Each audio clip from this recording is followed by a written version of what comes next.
All right, well, it's react time. So the first video that I want to watch with you guys today, this one is called Greed is Killing the Gaming Industry from Grumpy Eye.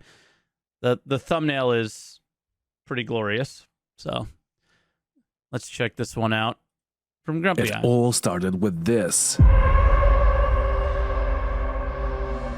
Oh, look at this. But how did we get from this, or this, to this,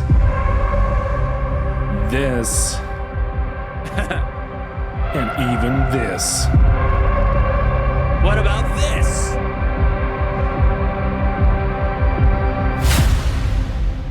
To understand why this is happening, you need to understand. Oh my God, this is so like, this is so edited and dramatic. I love it.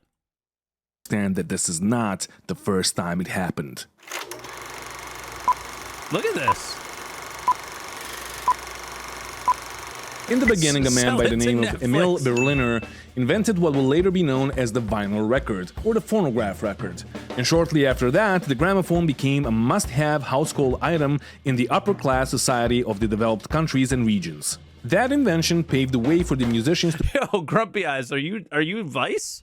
Be heard outside of the confinements of their home cities, countries, bars, and concert halls. The records back then weren't really cheap to make, the printing machines weren't as advanced, and you can only print a few of them per session. Therefore, if a band wanted to make more records, they would need to record the same song again and again, depending on how many records they wanted to have printed. That all changed with the introduction of the new printing techniques, where a band could play the song once and have it printed on as many vinyl records as they wanted. Around the same time, there was a huge expansion of radio stations around the globe, which would play those records live on air to millions of people listening, which in the end made more and more people buy the records of their newfound favorite musicians. Around that point in time, television was gaining more on popularity around the globe, and those were, as we know now, the perfect marketing tools for musicians to gain publicity and get more money in the end that they would use to invest into their next projects. Now, with the explosion of popularity of certain artists such as Elvis or the Beatles, one could see that there is a lot of money to be made in that industry, because the general public was hungry and they wanted more, and that's exactly what they got. More artists, more music, some good, some bad, and all of it was delivered by the major record labels. I'm assuming Grumpy is going to talk about this, but Grumpy is like a producer, musician himself and everything. If you guys aren't aware, I'm sure you are.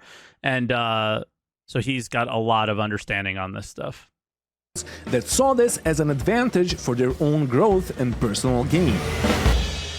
And now we're coming to the dark ages of the music industry. The record labels got bigger and bigger, making even more money, but until the 80s they didn't really mess around with the creative process of the artists. They would invest in everything that they found interesting, and most of these investments were not that profitable in the end, since most of the bands never got the popularity that they needed for them to be as profitable as the label needed them to be. So one could say that until that point in time, the artists did their own job, and the record labels and the publishers would do their best to give the artists as much space as they could, by taking risks and giving unknown artists space to be creative and express themselves through music. But the major labels had enough of that, so they started investing their money into something that would certainly bring them a huge profit with as little risks taken as possible. And there, the era of music producers was born. And you can argue that the first music producer superstar was Phil Spector, but I would say that Quincy Jones is the first superstar music producer, since even back then, most people knew of him and of his work with Michael Jackson. And in the 90s, that went even further. Suddenly, the most popular songs were produced by super producers such as Timbaland, Butch Vig, Dr. Dre, Chris Lord Alge, the Neptunes, etc. And with the piracy on the rise, the record labels realized that they need to ensure that they will make a lot of money by selling records. So they started hiring all of these super producers for all of the big name bands and artists that they had under their spell. But these super producers started charging huge amounts of money for their services. And you can find interviews with Timbaland and Pharrell Williams that are saying that they were making $500,000 per song when they were at the top of their game. Now, the major record labels knew that Nice. that kind of an investment would bring them more money than they spent, but as always, they found a cheaper solution. And since the late 2000s and early 2010s, they would make small teams of music producers that are called writing camps. And those teams or writing camps would basically make the whole album for the artist without the artist even being involved in the writing process. So that is why you can see less and less known producers making music for the big artists. Instead, you can see teams of people working on a single song. Nowadays, when a major label releases a new album for a pop artist, they spend at least 50% of the investment on marketing, and sometimes it even goes up to 70% of the investment. And that is exactly why most popular music nowadays is pure garbage. Because most of the money that is spent on the record isn't even spent on the record itself. It's spent on the marketing. From music videos to paid airtime on radio stations and even paid content creators that will promote that music on their Instagram, TikTok, or YouTube videos. The music simply does not matter anymore. It is just a product that is shoved down your throat until you're full. And that is exactly why some people argue that the 80s or the 70s or even the 60s were the golden era of the music industry. And it's really rare to hear that the 2000s or the 2010s were the golden era, because by then music industry was already ran by bankers and economists instead of artists and their musical expression. And if you hear somebody say that the 2010s were the golden era, that person is not your friend, and that person should probably be locked up behind bars because they're a psychopath. Now, what does this all have to do with the gaming industry? Well, if you didn't read between the lines, let me explain. The gaming industry is one of the newest entertainment industries, so you could say that they have learned from the mistakes of the music, TV, and film industries. The very beginnings were humble because the early game devs were basically artists that were driving the whole industry. They were trying to push the industry forward with their innovative ideas. Listen, guys, Chris Roberts is an artist, okay? He's an artist. From well-thought-out storylines, breathtaking graphics, or simply more intricate systems that will go on to define genres for the decades to come. And those humble beginnings were great for gamers around the world because a good game would sell itself, so there was no need to invest that much money into marketing. The developers would do their best to make the best game that they could make in the time span that was given to them by the publishers. So you can say that the game devs back then were as passionate as musicians were up until the 90s, when artistry and creativity started being strangled by marketing. But this is not even the first time that corporate greed destroyed the gaming industry. Back in the early 80s. It's so interesting though, like to use this, I would say destroyed the AAA gaming industry, like the best games, right? But then you see games that are developed by one person, that are passion projects, that are just god tier games. You know what I mean? So the gaming industry was doing great, with a ton of different gaming consoles on the market and millions of happy customers around the globe. The sales were through the roof, but some companies got greedy, and all it took was a couple of bad games to completely crash the market. First one being Pac-Man. No, not this Pac-Man, that's an arcade classic. This Pac-Man.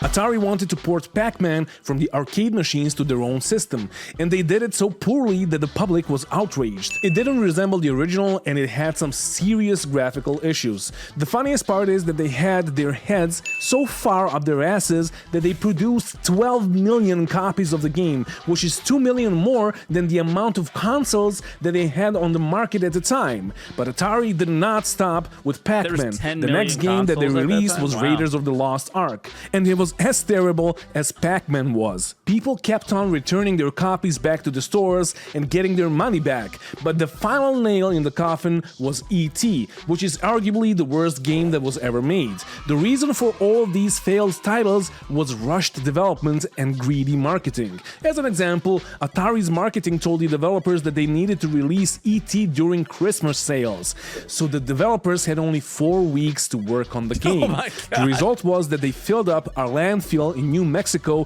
with millions of unsold and returned copies. All it took was a couple of poorly made games in a market that was already oversaturated with a ton of underwhelming titles for the largest video game company to lose $500 million in revenue and for the whole gaming market to crash. So Atari had to downsize from 8,000 employees to almost 2,000. The fall of Atari and the gaming market crash. Guys, that's 2,000 more employees than we need to make Star Citizen. That's crazy. Let's go. In the early 80s indicated that everything is on the line and that the game devs had to deliver their best for the companies to survive and to keep on making games. Yet it seems that they didn't learn anything from their past mistakes. What we see nowadays is exactly what killed the gaming industry back in 1983, because they are going down the same route that the music industry is taking for the last couple of decades. Just like the music industry did, the gaming industry has figured out a way to make huge profits by investing the least amount of effort into the games that they're developing. And you can see it everywhere: microtransactions, early access, pre-ordering, pay-to-win, pay-to-progress, battle passes or DLCs that you have to have if you want to continue playing the game, etc. Just take a look at EA games. Most of their titles are either remastered versions of old titles or a graphics update for a franchise. Yo, the graphics update for sports games, and like you're basically paying for roster updates. It's so crazy. That is 2 or 3 decades old. Yeah, I'm looking at you, EA Sports and Dice. And then people lose their minds over a game that is basically a 3D jumping puzzle with some hack and slash elements to it. Sorry guys, but that's just facts. They found a pattern that works and they're sticking to it, oversaturating the market. Are we really hating on the Jedi game? Those games were really good. And I don't know. I'm bad to L take there. It's not just about it. It's the story tie-in. It's everything about that game. That was really good. And I don't think it was just hack and slash. I thought it was a pretty good game. Every year with the latest Battlefield and FIFA games, investing more money into marketing than into the development of the actual game. And yeah, of course they're gonna be buggy on launch because the marketing has the last words on when the title has to launch. On the other hand, you have Activision Blizzard that had to merge just to be sold to Microsoft because of a ton of poor business decisions. Even though Activision was one of the causes of the gaming market crash back in 1983 and Blizzard was one of the most respectable and beloved gaming companies out there, they both turned to the dark side with the introduction of battle passes, unlocking the new content behind a paywall. Overwatch 2 proves my point. The game is a downgrade to Overwatch 1 for a ton of reasons that I won't go into right now, but the public didn't get pissed off because of everything that was promised by the developers for the future. But in the end, it feels like Overwatch 2 was released just to introduce the Battle Pass system to it so they could get out of the dire straits that they were in and get money for nothing and checks for free. And if you don't trust me, you can trust Flats. He's an Overwatch streamer and a YouTuber, and in this clip, he's gonna be talking about the priorities of Blizzard's entertainment. I guarantee that'll be insta-fixed. No f***ing shots. That stays there for more than a few minutes. That is like the highest priority. Fix it now! Dude, it doesn't matter. Character's broken, whatever. That'll be fixed within 5 minutes. It's 2:17.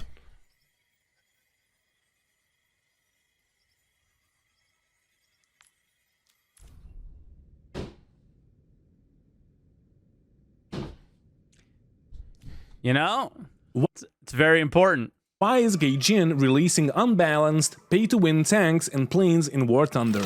Money. Why is Microsoft selling 487 DLCs for Train Simulator series? Money. Why did Bethesda release Fallout 76 in such a broken state and with an even worse monetization strategy? Money. It's the same with EA, Epic Games, Ubisoft, Bungie, and all of the other big brand companies. And it's completely understandable that people are getting angrier with every new release, and that they're yelling scam off the top of their lungs whenever they see a new AAA game that is up for... No. They're paying for it. Because the thing is it works. That's the problem. This isn't making the gaming industry fall apart, unfortunately. It's it's making them billions of dollars. And that's the problem is, sadly, people fall for this shit and continue to pre-order games, continue to buy them unpolished, and continue and then get mad when they get duped again and again and again. I mean, I would agree there probably are some cracks showing, and every single time you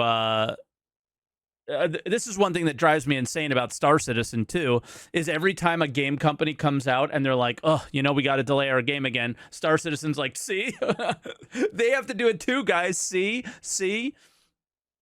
And it's just like comparing themselves to the publishers that they pretend that they're not. Pre-orders. And I'm not saying that AAA studios can't make good games. Does On the D4 contrary, fall into this camp? Maybe with the Battle Pass stuff, people don't really like that. But overall, I think D4 and Blizzard is trying to do better. It seems like, from my impression, everybody seems relatively happy with the game. It's my first Diablo game, so I don't really have anything to compare to. So I don't think I can really speak on that, but I would assume there's some monetization in there, right? A lot of people don't like the Battle Pass. I kept hearing that part of it. But most of the monetization is cosmetic. So, but that's the same thing as the train sim stuff. Those are just cosmetic trains, right? Specifically left out Rockstar Games from the list of shitty marketing tactics simply because they have proven again and again that they can make amazing games. Red Dead Redemption 2 was one of the best games that I have ever played, and I believe... I mean, are we going to ignore that they sold the same game on 15 different consoles to people without ever making a new one or whatever? I guess they have been making GTA 6 for a while, and it's supposed to be very expensive and all this stuff, but... yeah, that's I mean, they certainly are not free from bad practice, right? That most people can relate to that. And yes, Rockstar has some questionable monetization strategies in the multiplayer domain of their games, but at least they can deliver games with tons of content, replayability, and an incredible... hey kids, you could buy money in our game to gamble in our casinos in our game. ...storyline. But the business model of 99% of AAA companies relies on making a quick buck and investing huge amounts of money into marketing for games that guarantee an even larger profit. As an example, EA has spent $100 million in 2013 on making Battlefield 4, and that's the number that includes marketing expenses. The same year when it was released, they have spent $788 million just on marketing, and the number of released big titles that they had that year was around 20. So if you do quick math, you will see the problem here. They have spent $40 million on average to promote all of those games. And you know that they promoted the living shit out of heavy hitters like Battlefield 4 and Crysis 3 that was released the same year, but they didn't waste that much money on mobile games and expansions for Plants vs. Zombies and The Sims. So basically what I'm saying is that they have spent at least 40% out of the $100 million that was supposed to go on Battlefield 4 just on marketing. And that is exactly why I made you sit through 5 minutes of music history just to make this point. Both the major labels and AAA game studios invest 40 to 50% of total money into marketing just to ensure that you will buy their crap. Now, even though none of these gaming companies are in actual financial trouble, it's easy to... That's the crazy, I mean, to tie this into Star Citizen, that's the craziest thing about it, is they only just started spending money on marketing, and it's like YouTube ads. I don't think YouTube ads are that expensive, and they're definitely making money off of them for sure, because Star Citizen monetization is literally insane, right? Should I buy this $100 Cutlass Black? Oh, $110 soon, but $100 Cutlass Black as my starting spot for Star Citizen. So just game doesn't exist, no gameplay, no economy, no nothing, and people are considering spending $100 to start in a game that has no start and no finish and no middle, no nothing, right? So their marketing is insane. But what's even crazier is most of the money is going to development and, to counter in a weird way, which I'm not trying to disagree with Grumpy here at all. He's obviously all this stuff is hard to disagree with, right? He's making very strong points. The fact that they've put all this money into development and this is what we got out, doesn't really show for too much either, right? See that they're not growing in the past 5 years, and they need to grow to sustain themselves. But it's natural that the public is slowly turning away from the AAA studios and towards smaller studios that are making simple yet amazing games, because the main thing that marketing can't give you is innovation. And innovation comes in many different forms, be it Minecraft, that is possibly the most successful game ever made by a single person, or Dark Souls, DayZ, Terraria, Portal, or even Stanley's Parable. People are still hungry for that feeling of playing an actual new game that doesn't resemble anything else that they have played before.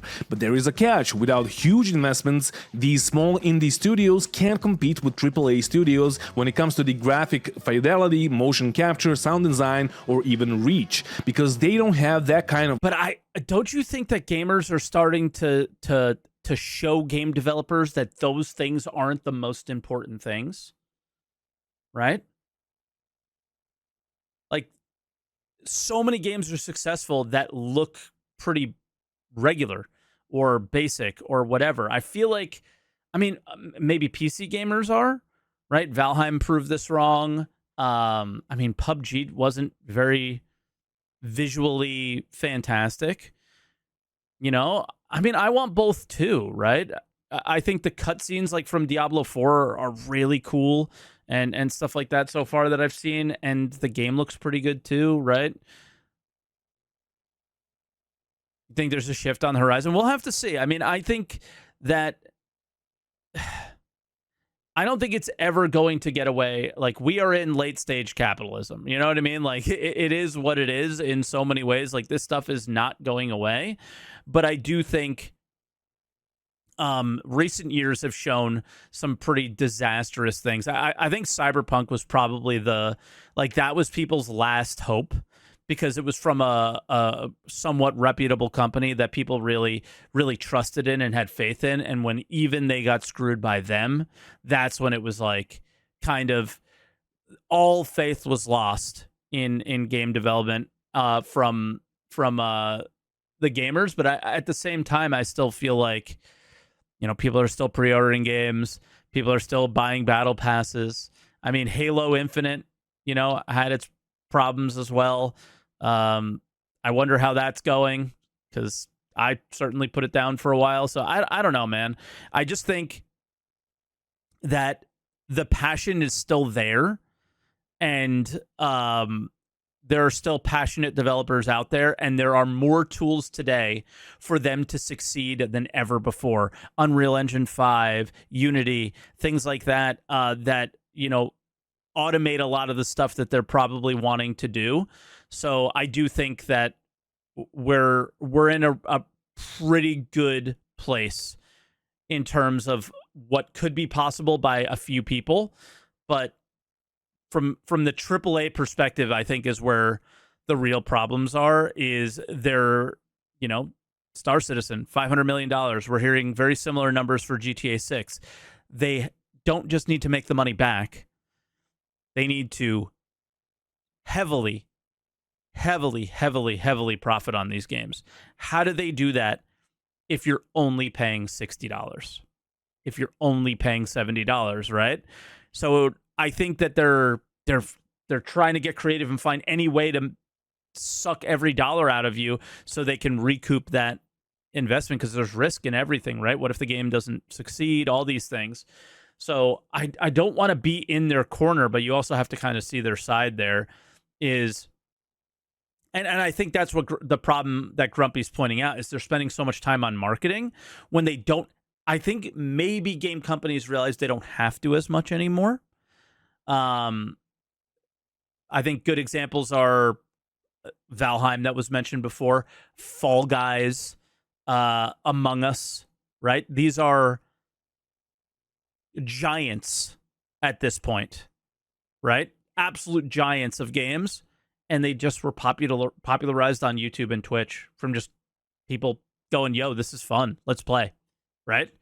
So they don't have to invest as much in those things, because word of mouth travels so much faster now. And I think that's the point. One of the points Grumpy's trying to make is, if the investment wasn't made in marketing, and the investment was made on the developer and the game and giving them time and really polishing something into something great and allowing them to achieve the goals that they want, we might get a lot better games. I don't know if we're shifting fully to that, but I hopefully game, producers and publishers and stuff starts to see that they don't have to spend so much on marketing, maybe. Money to invest into their own projects. Goes both ways. But Better what they you do can have sync a is the game. freedom True. to express themselves artistically, just like musicians did before the bankers and the economists started running the show. But there's a catch. Some of those small... Yeah, but dude, what happens when fucking musicians are allowed to get more creative? Their third album, when they let them be more creative, I'm not a big music person, so I am just quoting from things I've heard other people say. I don't really listen to music. I know I'm, a psychopath, I guess.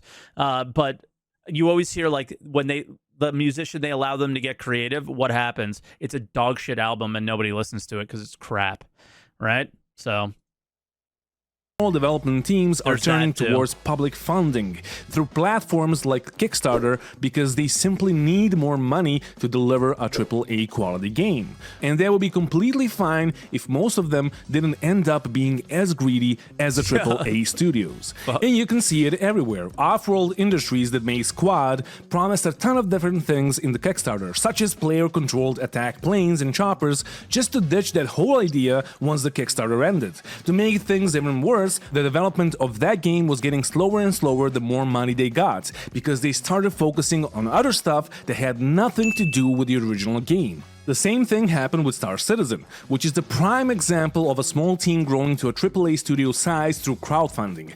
And they did all of that with over-promising and under-delivering. What started out as a great idea that wasn't supposed to take forever to make, 11 years later looks like watching a plant grow. And 11 years after the Kickstarter, you're still not sure. bro, it's like watching it's like watching a forest grow, right?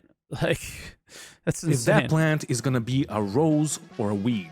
And the developers of Star Citizen basically did what off-world industries did, but instead of focusing on military programs instead of a game that they promised, Star Citizen split into two games, and the developers started focusing on what was supposed to be a single-player game mode for Star Citizen, called Squadron 42. But if you think that Star Citizen is bad, Squadron 42 seems like it's never going to be released, and it is slowing down the development of Star Citizen itself. Even the last vertical slice was last shown in 2017, and the backers are kept completely in the dark when it comes to how much is left to finish and release the game. Sure, the developers are informing the public about the progress that they have made, but they never say how much is left. And if you go to their forums, you will see that the when questions are forbidden. So you literally can't ask the developers when is something going to be delivered. And the backers are being shuttle-fed with huge ideas and promises about the future, and then spoon-fed with minimal viable products or game mechanics in their Tier 0 states. But at least these developers wanted to do something different, in a world where every game is basically the same. And that is exactly why people support them. And it doesn't matter if these projects are being ruined by corporate greed or if they're just simply mismanaged, because it is obvious that something isn't working. And even if the developers behind these games had the best of intentions, you can see that they opened the door to a plethora of actual scams such as Earth 2, Dreamworld, and a ton of crypto games. And here you can see that just like with the music industry, greed is killing the gaming industry. And unfortunately, if we continue this trend, the history might repeat itself, and the gaming market could crash, which could actually... Are games too big to fail, though? Probably, but... not be that bad for us, the gamers. Because if you remember, and if you're old enough to remember the games that we got after the gaming market crashed back in '83, you would know that that was the golden era of gaming.